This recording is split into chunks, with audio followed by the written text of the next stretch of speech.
Negara kehilangan ilmuwan ulung yang tidak terganti dengan pemergian tokoh akademik, budaya dan ekonomi Profesor Diraja Ungku Abdul Aziz Ungku Abdul Hamid yang meninggal dunia semalam akibat sakit tua. Allahyarham banyak berjasa khususnya dalam memperjuangkan dan memperkasakan bidang pendidikan, ekonomi dan institusi berkaitan orang Melayu dan Islam. Untuk melihat, mengenang dan mencontohi Allahyarham, kita bersama Tan Sri Johan Jaafar, tokoh wartawan negara. Selamat pagi Tan Sri. Pagi Zizi, apa khabar? Khabar baik Tan Sri. Tan Sri, boleh ceritakan memori bersama Allahyarham Ungku Abdul Aziz, apa yang paling diingati Tan Sri akan figura hebat ini? Sebenarnya sewaktu saya masuk ke Universiti Melaya pada tahun 1974 dulu, beliau sudah menjadi Vice Chancellor ataupun Naib Chancellor di universiti itu. Tetapi lebih daripada itu ialah kerana kita sebagai pelajar tentulah menghargai dan menghormati beliau sebagai Vice Chancellor. Tetapi yang lebih penting lagi ialah beliau Allahyarham sudah membuat nama sebagai seorang tokoh pemikir, sebagai seorang ahli akademik, ya, dan sebagai orang yang sangat meminati tentang soal kebudayaan dan kesenian serta kesusasteraan Melayu pada ketika itu. Dan apa yang saya ingat sangat ialah banyak peristiwa sewaktu di Universiti Melaya. Salah satu daripadanya ialah beliau seperti kita tahu sangat meminati dunia kesenian dan kebudayaan. Dan beliau banyak memainkan peranan untuk memastikan bahawa Universiti Melaya ketika itu tidak hanya berdiri sebagai sebuah institusi keilmuan dan menara gading, tetapi juga memberikan dinamisme kesenian dan kebudayaannya. Maka itu saya percaya pada ketika itu aspek kebudayaan diberikan tumpuan yang sangat penting, ya. Dan Universiti Melaya pada tahun-tahun 70-an itu bersemarak dengan pelbagai kegiatan kebudayaan dan kesenian, macam-macam aktiviti yang dilakukan oleh Jabatan Kebudayaan ketika itu. Dan Pak Engku, Allahyarham Pak Engku, salah satu daripada cadangan beliau adalah untuk memungkinkan bangsawan itu, tetapi dalam konteks yang agak berbeza. Dan pada tahun 70-an itu beliau mencadangkan apa yang kita sebutkan sebagai bangsawan dalam konteks yang baru, yang diberikan bentuk baru pada ketika itu. Dan beliau mahu melihat misalnya bagaimana Hamlet itu dibangsawankan, ya. Dan saya sendiri banyak pengalaman dengan beliau dalam selepas itulah, ya, selepas beliau tidak lagi menjadi Vice Chancellor Universiti Melaya.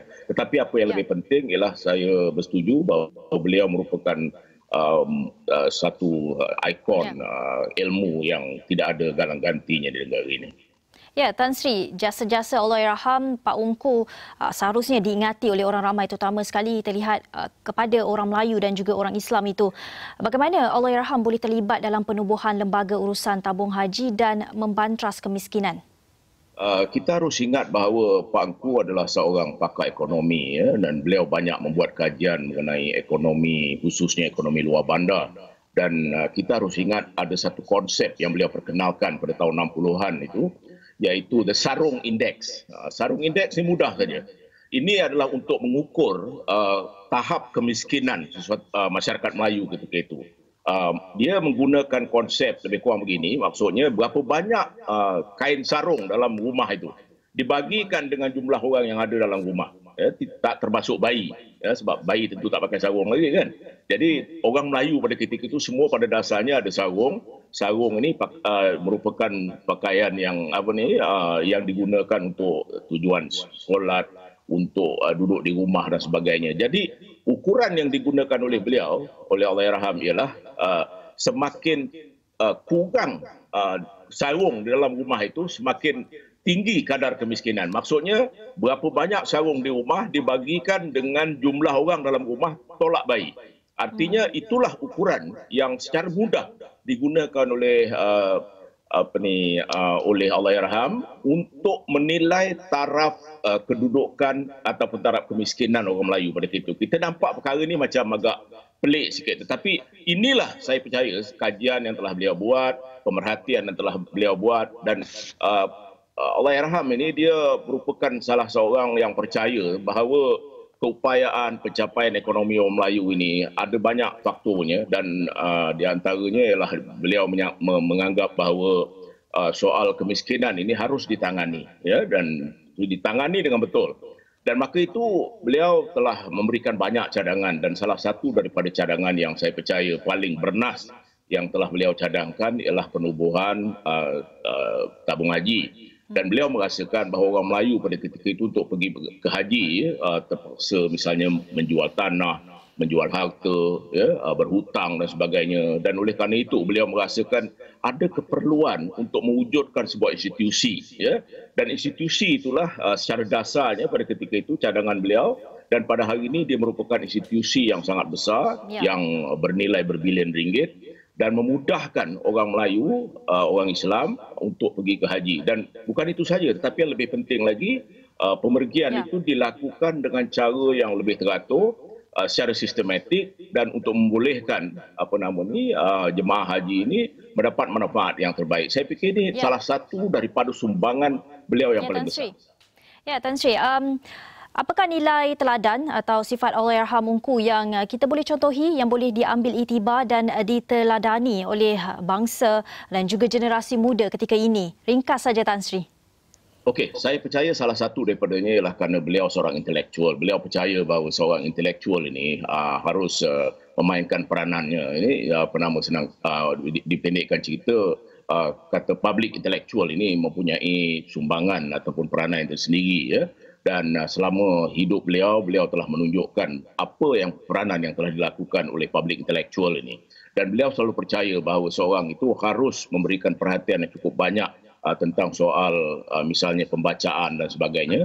Dan beliau pernah memberitahu bahawa untuk menjadi intelektual, kita harus melakukan dua perkara.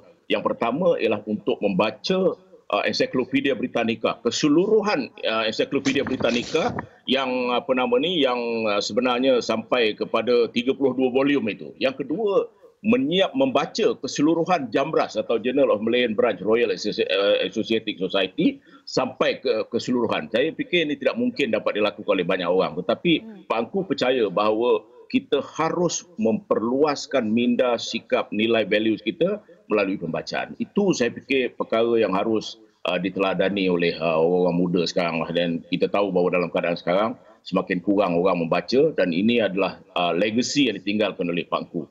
Beliau adalah seorang pembaca yang luar biasa, yang menelaah, dan bukan membaca saja tapi banyak menulis, dan saya percaya bahawa ini adalah salah satu daripada peringatan kepada kita semua untuk memberikan tumpuan kepada aspek pembacaan ini.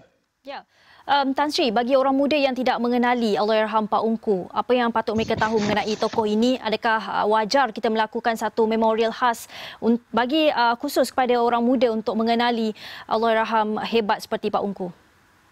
Okey, apa yang lebih penting yang patut kita lakukan ialah untuk meneliti semua hasil-hasil pemikiran beliau, hasil karya beliau. Ya, beliau telah menulis beberapa buah buku, di antaranya Jejak-Jejak di Pantai Zaman yang menganalisis pemikiran Pendeta Zabah, dan beliau telah menghasilkan sebuah buku yang namanya Pantun dan Kebijaksanaan Akal Melayu, yang saya telah diberikan peluang untuk membuat prakata bagi buku ini.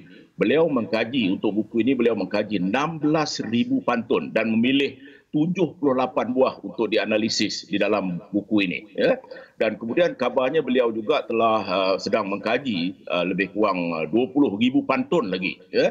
Dan saya percaya beliau sebelum ini telah menelaah ataupun mengkaji haiku Jepun dan sebagainya, ya, untuk mencerminkan pemikiran orang Jepun. Seperti juga pantun ini merupakan, sebab itu beliau menggunakan perkataan akal budi Melayu, kebijaksanaan akal budi Melayu, the genius of the Malay mind.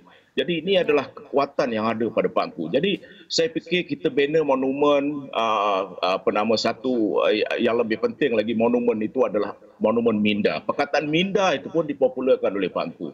Jadi kalau kita dapat mengkaji, memberikan tumpuan kepada sumbangan yang telah diberikan oleh Pak Angku ataupun Allahyarham Ungku Aziz ini, Profesor Diraja Ungku Aziz, saya fikir itu adalah sumbangan yang paling besar yang dapat kita lakukan kepada negara. Dan orang muda, terutama generasi muda, harus pada hari ini harus memahami bahawa ini bukan saja ikon, yang telah lahir di kalangan kita, dia adalah satu-satunya manusia yang seperti itu yang ada di negara kita ini. Jadi kita betul-betul kehilangan seorang tokoh, dan saya fikir beliau harus pemikiran beliau harus diajar di universiti misalnya, di pusat-pusat pengajian tinggi, untuk memahami bagaimana manusia yang bernama Profesor Diraja Engku Aziz ini berfikir, bertindak dan juga memberikan pemikiran kepada masyarakat atau kepada rakyat.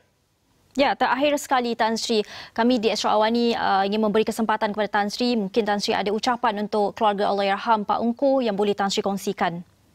Saya mengenal Pak Ungku begitu lama, dan saya juga mengenal Allahyarham isteri beliau, Kak Azah, yang pernah berkhidmat di Utusan Melayu, dan saya juga mengenal anak mereka iaitu Tan Sri Zeti, bekas Gubernur Bank Negara. Apa yang dapat saya katakan hanyalah menyampaikan ucapan takziah kepada Tan Sri Zeti dan keluarga, dan saya percaya bahawa ini adalah waktu yang sukar bagi mereka, dan mudah-mudahan kita sama-sama berdoa agar mereka diberikan kekuatan, keluarga Allahyarham, dan juga kita sama-sama doakan bahawa Pak Ungku, tokoh legenda kita ini, tokoh pemikir, tokoh ilmuwan ini akan ditempatkan bersama mereka yang beriman. Ya. Baik, terima kasih Tan Sri Johan Jaafar, tokoh wartawan negara, dalam mengenang dan juga mencontohi jasa-jasa Allahyarham Profesor Diraja Ungku Abdul Aziz Ungku Abdul Hamid yang meninggal dunia semalam akibat sakit tua.